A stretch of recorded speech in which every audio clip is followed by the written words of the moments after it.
వాడు నేలకు దండం పెట్టాడు, గడపకు దండం పెట్టాడు, వాడు సర్వాన్ని దేవుడిగా భావిస్తున్నాడు. నువ్వు కూడా నేర్చుకో, వాడిని ఆక్షేపించుకో. అందుకని ప్రతిదాన్ని ఏదో బలహీనతగా భావించకూడదండి మనం అక్కడ. అందుకని చెబుతున్నారు అక్కడ జ్ఞానాగ్ని సత్వాసన. అదే అని పైగా దాన్ని ఇలా పేల్చారు. నిత్యము నేనదే నేనదే నేనదే అనుకుంటే తనుదానే భుజించి తన్మయుడగునట్టి, తనుదానే భుజించి తన్మయుడగునట్టి అప్పడ మొత్తి చూడు అది తినినప్పుడే నీ ఆశ వీడు అని. అటువంటి తనుదాన్ని భుజించడం అంటే ఈ లోపల నేను నేను అనే కృత్రిమమైన అహంకారం ఉంది, అది నశించిపోవాలి. అసలైన నేను ఉంది కదా పరమాత్మ, అది మాత్రమే మిగలాలి. తనుదాన్ని భుజించడం అంటే అర్థం అది. ఇంత అప్పడం ఇంత బాగా చేసినా, నల్లేరు రసం వేసినా, ఇంగు వేసినా, నేతిలో కాల్చినా, ఏం చేసినా 2 ముక్కలు నోట్లో పెట్టగానే వెరిగిపోయింది. ఎక్కడుంది అప్పడం? మళ్ళీ కుర్తుగోళంలో పడింది.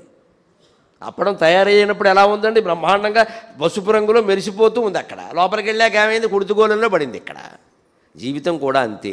ఈ కృత్రిమమైన నేను కూడా అంతే. ఎంత సంపాదించినా ఒదిగిపోవలసింది, ఎంత కీర్తి పొందినా అది పోవలసింది. ఇక్కడ ఆ కీర్తి సంపాదన అన్నీ ఇక్కడే ఉంటాయి. ఈ పెద్ద మనిషి వెళ్ళిపోతాడు. ఇక్కడ ఎంతమందితో ఎన్ని బంధాలు పెంచుకున్నా అవన్నీ వదిలేయవలసిందే. మనం వదిలేయపోయినా వాళ్ళైనా వదిలేస్తారు, లేదా మన ప్రాణం పోతే మనం వదిలేయక తప్పదు.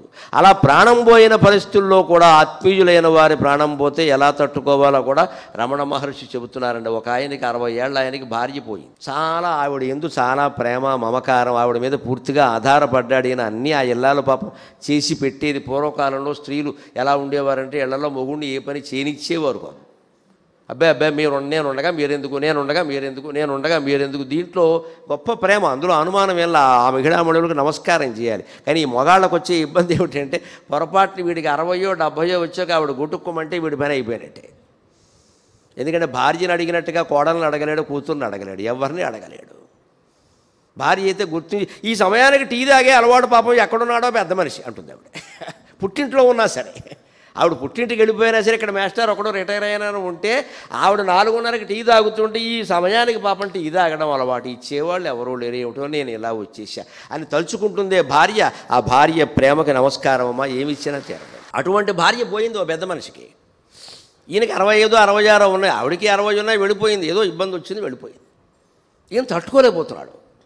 అరుణాచలంలో ప్రశాంతంగా ఉంటుందని చెప్పారు. ఇక్కడికి వచ్చాడు. ఇక్కడికి వచ్చినా ఏడుపు మానలేదు ఆయన.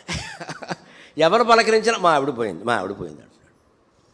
వచ్చి ఆయన దగ్గర కూర్చోవేకసేపు మనశ్శాంతిగా ఉంటుంది. ఇంకేమంటారు మరి? కూర్చున్నాడు. కూర్చుని ఇలాగే పాపం కన్నీళ్లు గారుస్తున్నాడు.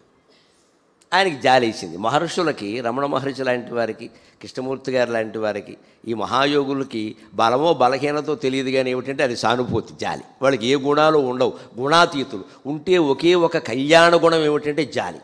ఎవరు ఏడుస్తుంటే వాళ్ళు చూడలేరు. ఎందుకమ్మా అలా ఉన్నా ఉంటారు. ఏమంటే అలా ఉన్నారంటే మా ఆవిడ పోయిందండి అన్నాడు. ఆహా, ఎప్పుడు అన్నాడు ఆయన. ఇది చెప్పాడు. నీ వయస్సు ఎంత? 65. ఆవిడ వయస్సు ఎంత? 60. మీకు పెళ్ళి ఎంతకాలం అయింది? ఎప్పుడో బాల్య వివాహం అండి, చిన్నప్పుడు చేశారు, 15 ఏళ్ళు. మరి 45 ఏళ్ల పాటు నీతో ఉంది కదా ఆవిడ, ఇప్పుడు వెళ్ళిపోయింది అంటున్నావు, నువ్వు ఏమైనా ఉద్యోగం చేసావా అన్న. నేను రైల్వేలో ఉద్యోగం అండి. నీ టైమింగ్స్ ఏమిటో చెప్పమన్నట్టు ఆయన. పొద్దున్న 9ంటికి వెళ్తాను, రాత్రి 9ంటికి వస్తానట. పొద్దున్న 9 నుంచి రాత్రి 9 వరకు నువ్వు రైల్వే స్టేషన్లో ఉన్నప్పుడు ఆవిడ నీతో ఉందా అన్నాడు ఆయన. లేదండి అన్నాడు. మరి అప్పుడు లేనప్పుడు ఎప్పుడు మా భార్య పోయిందని చెప్పలేదా ఎవరికి? అబ్బాయి అలా చెప్తున్నాడు. భలేవారే, అదేంటండి, ఇంటి దగ్గర ఉంది కదండి. ఈయనకి ఇంత చమత్కారంగా ఉంటుంది ఈయన మాటలు. మహాయోగే చమత్కారమే. అందుకే చెబుతారు అన్ని రసాల్లోకి ఏ రసం గొప్పదంటే హాస్యరసం గొప్పదన్నారు. మన శత్రువైన వాడు ఒక చలోక్తి విసిరినా సరే మనం నవ్వుతాం. హాస్యరసం అందుకు గొప్ప.